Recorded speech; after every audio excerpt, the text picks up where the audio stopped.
علیکم ورحمۃ اللہ وبرکاتہ۔ آج میں ایک بڑی اہم بات آپ کے ساتھ شیئر کرنا چاہتا ہوں۔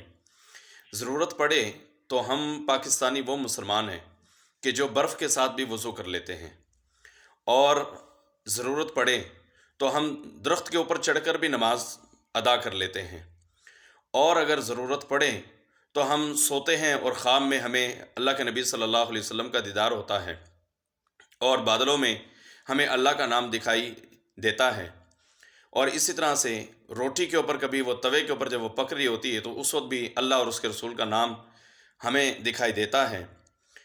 لیکن صورتحال ہماری یہ ہے کہ ایمانداری میں پاکستان کا دنیا میں 129واں نمبر ہے۔ ذرا غور ضرور کیجئے گا۔ جہاں عبادت ضروری ہیں، عبادات کے ساتھ معاملات بھی انتہائی اہم اور ضروری ہیں۔ اللہ ہم سب کی اصلاح فرمائے اور پکا اور سچا مسلمان بننے کی توفیق دے۔